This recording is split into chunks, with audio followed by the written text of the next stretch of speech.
in my eyes. This is my time. Step up, rise up, fight first, bring it on. Welcome to the next episode of Remus Talks.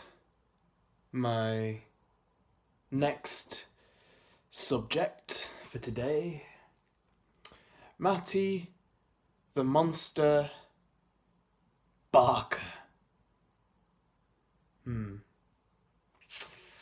Now, what can I say about him?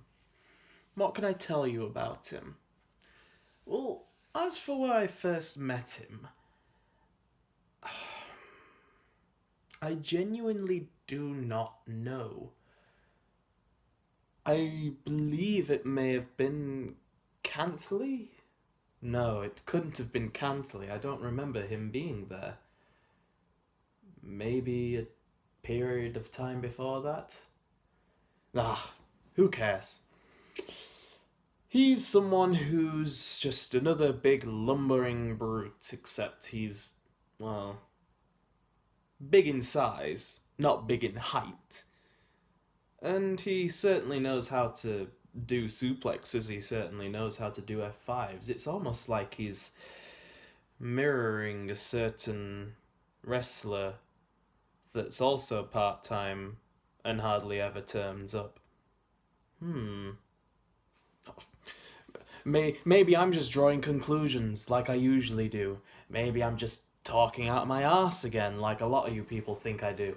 But when have I ever said something that hasn't had any truth or point behind it? You see, I've only ever been in the ring with this individual once, and he comes across as someone who believes he's above everyone else. That he's wasting his time being in the ring with anyone else. Sure, he's quite happy to face his Demon Nation brothers in Crisis and Crimson, but anyone else is just a bore to him. Yeah.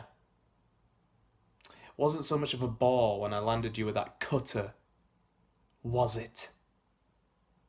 Yes, this was at Swinton. And if you're wondering, Swinton was the same event that a Mr. Kieran Hayes dislocated my shoulder. So you can already tell that that wasn't my favourite day that happened in my career, but that's all been said and done with now. Matty Barker. You probably held championship gold in your time. What championship gold you've held, I honestly couldn't care. Really, I don't care. If anything, you're the one person who turns up the least out of everyone. Why do you even turn up in the first place? Why do you even come? This is the biggest problem with SWF. We have your small core of individuals who are always given every opportunity under the sun, and I've already mentioned them before. And then you have people like me, I guess to an extent people like Connor Cage, people like Drac Nightwing, talented individuals. Oh, and let's throw Robert DeCaro in there, definitely. Very talented individuals who know how to work the crowds, who know how to put great matches on. And yet we're treated like as if we're second rate. Treated as if we're nothing. But then you have your third group. Your third group, which consists of Carnage, Wrecking Ball at one point, a few other individuals, and Matty Barker, the monster Barker. Part-timers who are treated with such reverence that they only need to so much as lift a finger and everyone will fall in line to them. There's a problem with that, though. You know that second group I described? The group that I'm a part of? Yeah, we're starting to get a little bit pissed off of people who turn up and expect everything to be handed to them on a silver platter. We're getting a bit sick and tired of people who believe themselves to be above everyone. Now, don't get me wrong. I know the society is above everyone else, but we're not above going into matches with people to keep proving our dominance.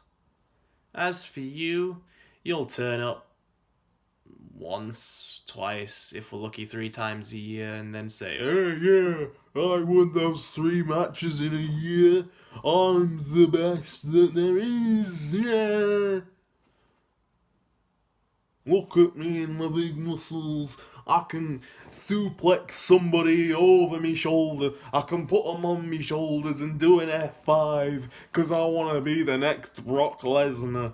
But I don't turn up enough, so I can't get the championship gold that I want now." See, here's the thing. Even Brock Lesnar had a time where he was appearing every single week, every single day, and proving that he had what it took. The difference between him and you is he has decades of experience. You have nowhere near that. You have nowhere near such reverence to be able to even think about performing like such.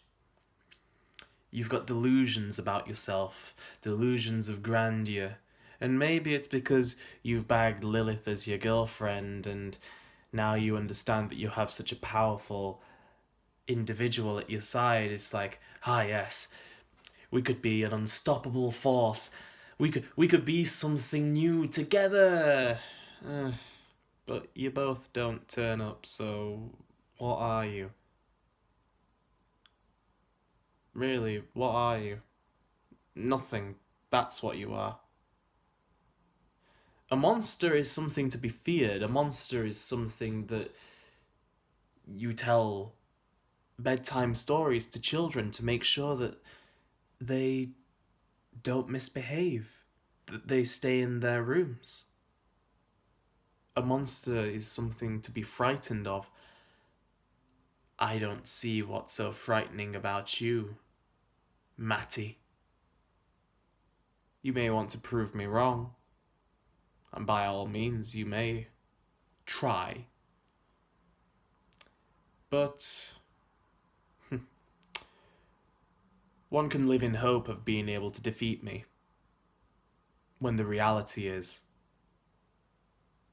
that that's not going to happen. If you ever do decide to show yourself up in SWF again and grace us mere mortals with your presence, by all means, call me out. Call me out and prove me wrong, right there and right then, and I'll make sure to put you back in your tiny, tiny place. You see, I'm the workhorse of SWF. I'm the person who puts everything into it, despite it being an utter pile of shit, because of the people who are currently in it. You're probably only slightly better than the current world champion Side Splitter. But hey, at least you're better than someone, right? At least I give you more regard than him, right? Though that's hard. That's not very hard to do. But yes, when you stop being Brock Lesnar in his late career and actually decide to grace us with your presence, feel free to take into account what I've said. You never know. You might just end up having a match with me so great that you'll come back for more.